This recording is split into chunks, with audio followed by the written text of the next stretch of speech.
All right, here in studio, notable New Yorker Paul Rieckhoff. That's what I call Paul. He's the host of the Independent Americans podcast. Joins us along with the reporter Eileen LaPalmer, who was at the Mamdani headquarters last night for Pix 11 News, which is our Newsnation station here in New York. Must have been quite an environment. I mean, this is an earthquake of sorts politically. Yeah, it was. The energy in the room was really, really high from the very beginning. Yeah. And I was saying it's almost as if they knew somehow that he was going to win. I mean, they weren't being overly optimistic, but they were very, very positive in that right from the beginning, even before the polls closed. The polls were trending in his direction, but the fact that he not only won, but Cuomo conceded last night, Paul, I mean, we always try to extrapolate these things out into national stories, but in this case, it might be fair to do so. You look at the results there. What does this mean for the Democrats? Like, a socialist in New York City?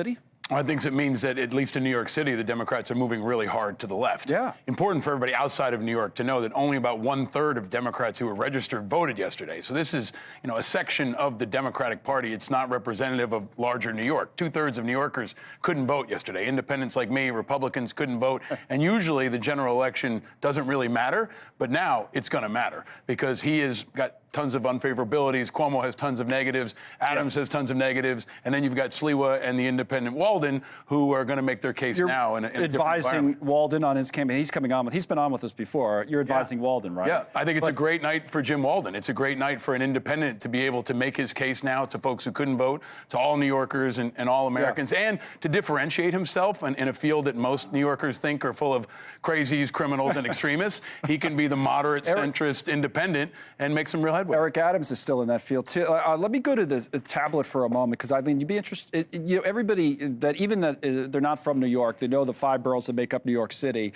The kind of purplish colors there are Cuomo, more green Mamdani. I'm going to go to the borough of Brooklyn, because I know from your reporting, and maybe a national audience will pick up on this, what are we seeing here in terms of, because this race came down to how expensive it is to live in this city. Right. That's what he really drove home in the last part of it. Affordable housing, free bus service. That's what he wants for New York City. And that was resonating with the New Yorkers who say it is just too expensive to live here. But what was interesting, so the crowd last night was predominantly his supporters are younger, 20s, early 30s. Right. All of them. And a lot of the voters that we saw here are from the neighborhoods in Brooklyn that are actually some of the most expensive who voted for Mamdani. So these neighborhoods, we'll pop that back up again. So if you look on here and everything that's in green, right? Is Mamdani. So you're saying these are there's more affluent areas? Right. So, and the areas also I noticed in there are Williamsburg, East Williamsburg. Those are the areas where the younger crowds have moved, and rents can be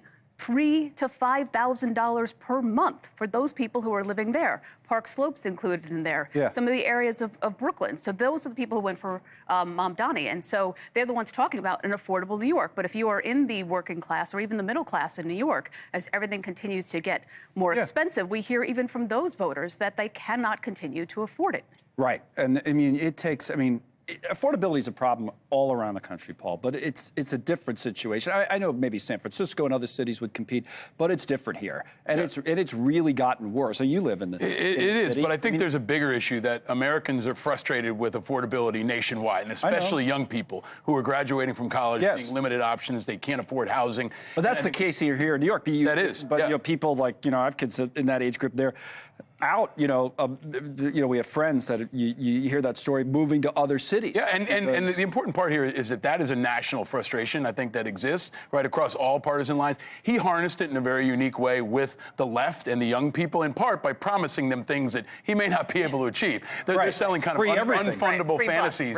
Unfundable fantasies sound great when you're young and you're frustrated, but can he actually pull them off? That's a pretty extreme position, an unlikely position to be able to deliver on. I think he's really going to struggle in the general to make that case. Did immigration become an issue as well, Eileen? And if so, what did you hear about it last night from supporters? I ask in part because we're looking at this scene in Nashville, the Abrego Garcia hearing today, fear of deportation rates, all that kind of thing. Right. How big of an issue? So it is an issue for a lot of his supporters, probably not as big as affordability, but there were people who are in favor of abolishing ICE. They have that slogan on some cards that they hold up. They've talked about that a little bit. Even Mamdani himself has said that ICE is a rogue agency, and that's his viewpoint on that. Right. So his supporters do fall in line with that. Not all of them, but they keep going back to affordability. But that's what he really ran on in the last couple of weeks, especially his social media campaigns were all about how do you afford to live in this city? Now, Cuomo was seen as the kind of the centrist among Democrats. You talked to Brad Lander. People remember him, you know, when he was arrested there down Yes, at the I was there court. also, yep. And you, at that story as well. He kind of got together with Mamdani about Cuomo. This is Eileen last night with Lander. Listen. Were you surprised that Cuomo essentially conceded so early? I mean, look, Zoran won a resounding victory tonight. This race is not close. I think he did much better than almost anyone expected. I thought he would win, but this is a bigger win than I thought. And, you know, look, at a time when some people don't concede, like Donald Trump, I give credit to Andrew Cuomo for recognizing he lost tonight. A little warm last night. So give Mr. On a Lander rooftop a break. Okay, in Long fair Island enough. City. But that, Paul, you know, he did concede early. Okay, and it was a surprisingly strong victory. Now, here's the other question we haven't talked about. We talk affordability. I get it. It's driving it. It's a tough issue. You said immigration came up as well. What about the economic impact in this city of these policies if he became mayor and they were actually enacted? I mean, there's been a story post-COVID of people leaving the city.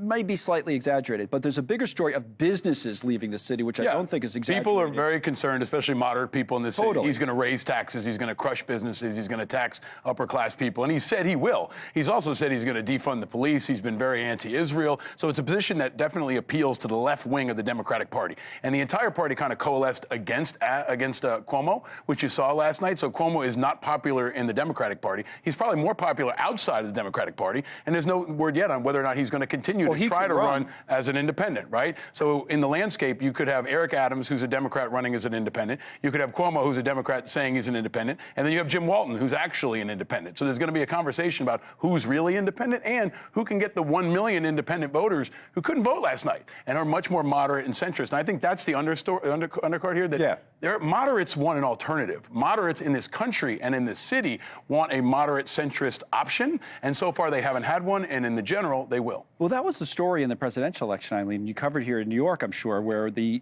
movement of the city was towards the middle. It was, you know, it was not as far to the left that it had been previously. You know, Democrats still won. Right. And this seems to be sort of a reversal of that, or a different version of that. What would you say? Yeah, I mean, so I think initially that's why people were saying Cuomo was going to be almost the shoo-in, that he was expected to win. And it wasn't until later that Mamdani was making all of these inroads, especially amongst the younger crowd. But we're talking about the people who voted for him last night are the younger New Yorkers. And so when it's the general election, you wonder that you now include the Republicans and the independents as well.